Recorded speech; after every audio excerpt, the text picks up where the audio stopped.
दोस्तों नमस्कार। बहुत स्वागत है आपका चौकस भारत में। मैं आपका दोस्त ब्रजेंद्र। सवर्ण आयोग का रिपोर्ट आया है और रिपोर्ट आने के बाद जो आंकड़े दिखाई दे रहे हैं, जो तथ्य सामने आ रहा है, वो बड़ा चौंकाने वाला है। दरअसल इस बाबत कई लोगों से भी हमारी बातचीत हुई, जनता से हम मुखातिब हुए, जनता के बीच गए। जनता ने अपने जो विचार थे इस आयोग के रिपोर्ट पर, उन्होंने हमसे साझा किया है, जो हम आपसे साझा कर चुके हैं।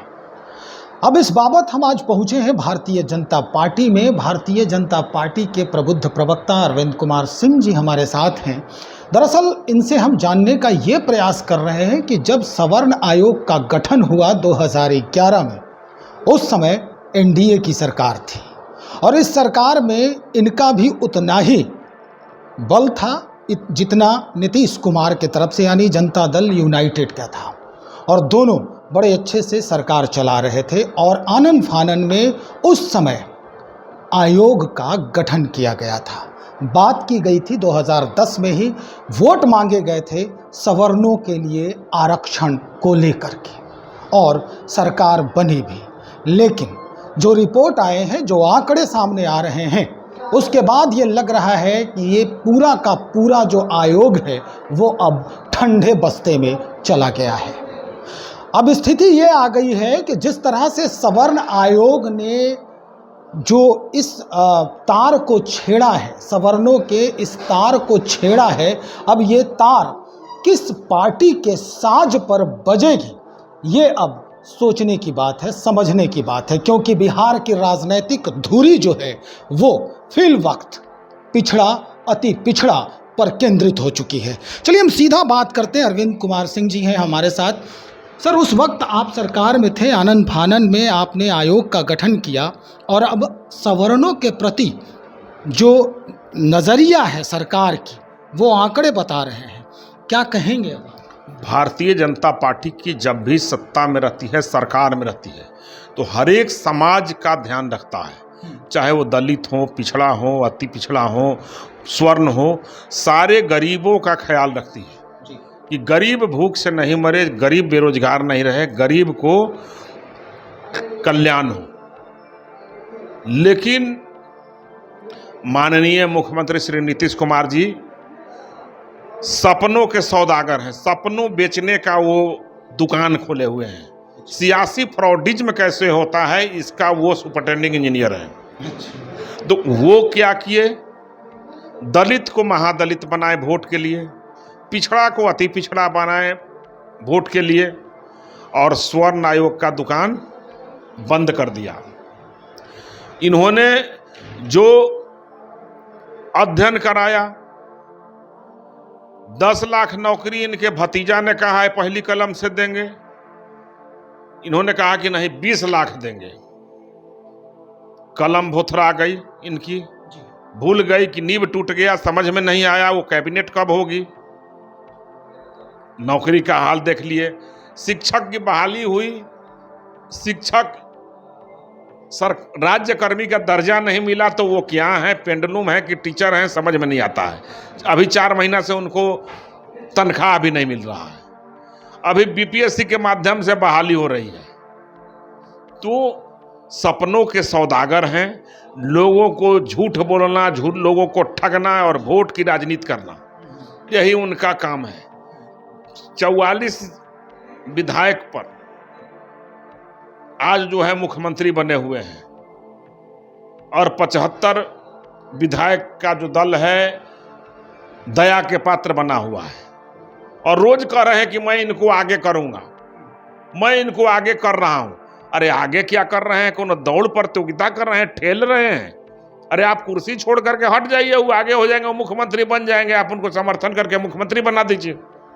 तो नीतीश कुमार जी सिर्फ आश्वासन, घोषणा, सपनों के सौदागर हैं। सपने बेचते हैं और कुर्सी खरीदते हैं। सर, सवाल ये है कि 11 में जब सरकार आप लोग शुरू किए साथ में, सहयोग में, उसके बाद लगभग 3 या 4 वर्षों तक जो है सरकार साथ चली।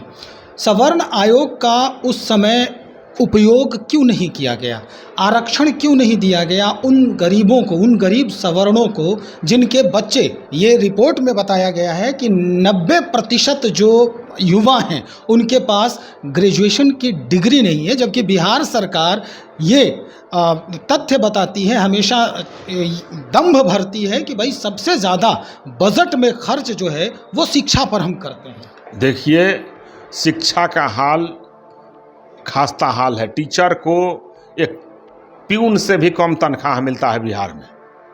जीवन यापन पर उनको कष्ट है। स्कूल के बाहर से रंग रोगन होता है जब मुख्यमंत्री या कोई बड़े लोग जाते हैं, अंदर से खंडहर है, बेंच और बोड़ा बैठने के लिए नहीं है। तो ये स्थिति है जहां शिक्षण संस्थान सिर्फ ऊपर से देखने में चकाचक भी फोकस में है और नीचे से लोकस गायब है। तो सारा बिहार जो है सियासी फ्रॉडिज्म से चल रहा है और सपने के सौदागर जो सपना बेचने का काम करते हैं, वादा करते हैं और सिर्फ वादे से सरकार चल रही है। यानी जितना दिन आप लोग सरकार में रहे आप भी सियासी फ्रॉडिज्म के शिकार हुए। भारतीय जनता भी भारतीय जनता पार्टी सियासी फ्रॉडिज्म के शिकार हुआ माननीय मुख्यमंत्री से। सबसे पहला चीज है कि हमारे पार्टी बार बार कहती रही कि बिहार में 2 नंबर का दारू बिक रहा है, समूचा थाना के माध्यम से बिक रहा है। जब भी हम लोग ने बोला, नीतीश कुमार जी ने तुरंत जो है गठबंधन तोड़ने की धमकी देना चालू की और इनके सियासी भोंपू चालू हो गए, लाउड स्पीकर जैसा बजने लगे।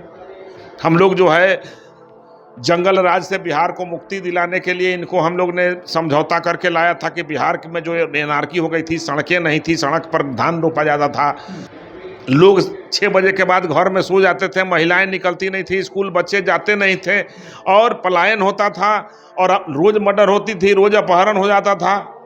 तो उस स्थिति से बिहार को उबारने के लिए थाने में केस नहीं होते थे, लालू जी के यहाँ अपराधी बैठे रहते थे। तो हम लोग जो है इस जंगल राज से बिहार को उबारने के लिए नीतीश कुमार जी को मुख्यमंत्री बनाए। थोड़ा दिन तो बहुत अच्छा चला, उसके बाद माननीय मुख्यमंत्री जी ने ही बीजेपी को आईना दिखाना चालू किया। फिर भी हम लोग ने बिहार के हित में बर्दाश्त करते हुए हम लोग ने काम किया। आज परिणाम क्या है कि पूरे बिहार में दारू बंद है, लेकिन ईश्वर के जैसा हर एक चौक चौराहे पर दिखती नहीं है, बिकती हर घर में है।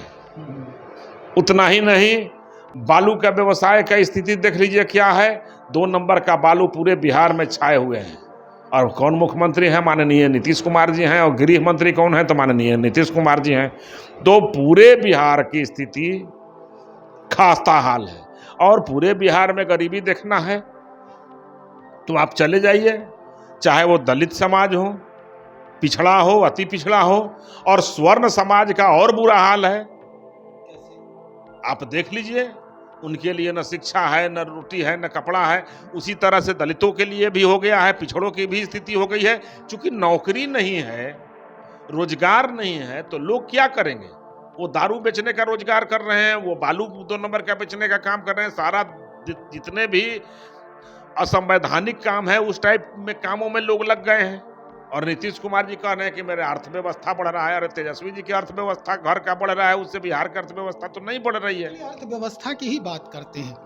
सवर्ण आयोग का जो रिपोर्ट आया है, चूंकि हम सवर्ण आयोग के संदर्भ में ही लगातार सवाल आपसे कर रहे हैं, तो इसका जो रिपोर्ट है वो दिखा रहा है कि 43.5% जो सवर्ण लोग हैं, युवाओं की जो हाल है वो पोल खोल रही है इस पूरे व्यवस्था का। वर्तमान सरकार ये कहती है कि जो पलायन कर चुके लोग हैं उन्हें हम वापस बुला रहे हैं, यहाँ हम रोजगार देंगे। कई बार नीतीश कुमार भी सरेआम मंचासीन होकर के उन्होंने बयान दिया है कि जो बाहर हमारे लोग हैं उन्हें हम यहाँ बुलाएंगे, लेकिन 43.5% लोग अभी भी बिहार से बाहर जाकर नौकरी चाकरी कर रहे हैं। ये कौन सा अर्थव्यवस्था को सुदृढ़ किया जा रहा है? बिहार में जब से माननीय मुख्यमंत्री नीतीश कुमार जी मुख्यमंत्री बने हैं, कौन से उद्योग लगा है, कौन सा फैक्ट्री लगा है? केंद्र के पैसा से सड़कें बनी हैं, कुछ पुल पुलिया बने हैं और कुछ गंगा जी का परियोजना हुआ। जो केंद्र से जो भी परियोजना का पैसा आया वो केंद्र से बिहार का विकास हुआ है। बिहार को आप कहाँ से पैसा आ रहा है? बिहार में कौन सा रोजगार लगा? कहाँ से आमदनी का जरिया है बिहार में? बिहार में यहाँ तक कि कोई काम बिहार के माध्यम से होता है तो उसमें देखिए कितना % घोटाला है, भ्रष्टाचार है। जहां भी देखिए घूसखोरी एकदम चरम पर है। तो बिहार में कोई भी जाति और समाज का लोग आज चैन से नहीं है। कारण क्या है कि यहाँ उद्योग नहीं है, यहाँ रोजगार का साधन नहीं है। सरकारी नौकरी में कितने % लोग जा सकते हैं? कितने शिक्षक की बहाली होगी? बिहार की जनसंख्या कितनी है? कितना ही रोजगार देंगे, कितना नौकरी देंगे? जब तक उद्योग नहीं लगेंगे, जब तक प्राइवेट सेक्टर के लोग मैदान में नहीं उतरेंगे, जब तक बिहार में अपराधियों को कंट्रोल नहीं किया जाएगा, जब तक व्यवसायियों को संरक्षण नहीं दिया जाएगा, तब तक लोगों को रोजगार नहीं मिलेगा, नौकरी नहीं मिलेगा। जब तक प्राइवेट सेक्टर के लोग नहीं आएंगे, तब तक बिहार का विकास कैसे संभव है? लेकिन माननीय मुख्यमंत्री नीतीश कुमार जी के राज्य में यह नहीं हो सकता है।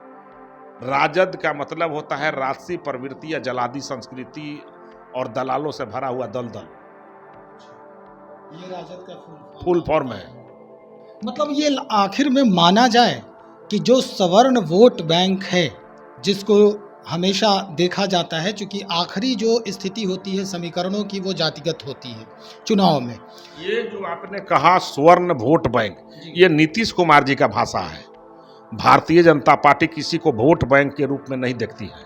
भारतीय जनता पार्टी देश के नागरिक का कहता है कि हम सेवक हैं, हम जनता के सेवक हैं, हम शासक नहीं हैं, हम जनता के सेवक हैं। जनता के आग्रह पर विकास कार्य से लेकर के और उनके साथ कदम से कदम मिला करके काम करना जानते हैं।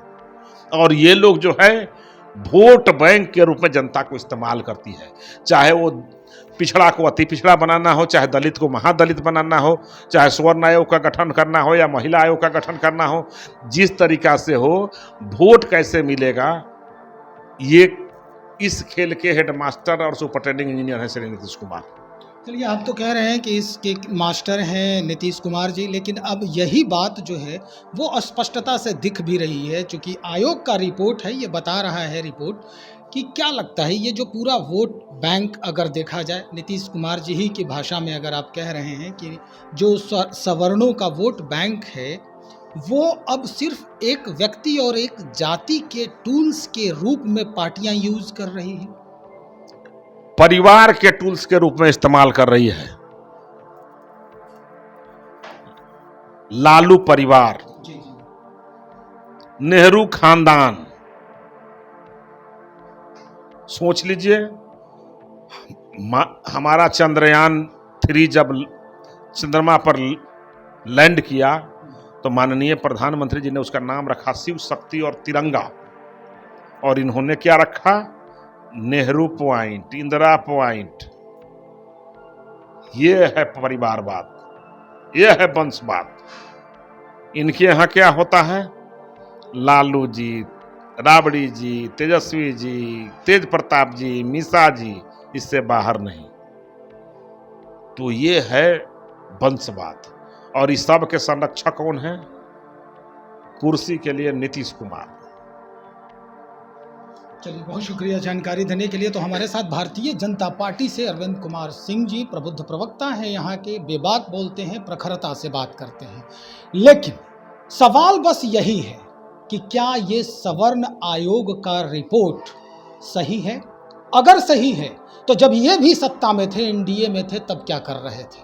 नीतीश कुमार जी कई वर्षों के बाद किसी विचार पर, किसी धारा पर या किसी मुद्दे पर इनसे दूरी बनाए अलग सरकार बन गई महागठबंधन की। लेकिन जब ये थे, आयोग बना साथ में रह करके, तो उस पर कार्रवाई क्यों नहीं हुई? सवर्णों के बारे में इन्होंने सोचा क्यों नहीं? हालांकि लोग बताते हैं कि भारतीय जनता पार्टी सवर्णों की पार्टी है, लेकिन स्पष्टता से अगर देखा जाए तो सवर्णों की हालिया जो स्थिति है वो बड़ा ही बदतर है। रिपोर्ट के अनुसार अरविंद कुमार सिंह जी ने कहा कि भाई ये सोशलिज्म के इंजीनियर हैं नीतीश कुमार, यानी हर मसले पर ये बड़ा मास्टर माइंड लगाते हैं, कैसे मैनेज करते हैं, कैसे इनका जो फ्रॉडिज्म है वो लागू हो जाता है, और इसके शिकार भारतीय जनता पार्टी उस समय हो गई जब महागठबंधन की सरकार बनी। बहरहाल हम इन मुद्दों पर और लोगों से बातचीत करने का प्रयास कर रहे हैं। हम टटोलने का प्रयास कर रहे हैं कि आखिर सवर्ण आयोग का जो रिपोर्ट आया है, क्या कुछ कर रही है सरकार? क्यों ठंडे बस्ते में है ये पूरा रिपोर्ट? सवर्णों के युवा अभी भी 90% क्यों अंडर ग्रेजुएट भी नहीं है? क्या हाल है उनका? क्यों बिक रही हैं उनकी जमीनें? क्यों झोपड़ियों में जिंदगी बसर कर रहा है सवर्णों का परिवार? ये बड़ा सवाल है। बने रहे आप हमारे साथ।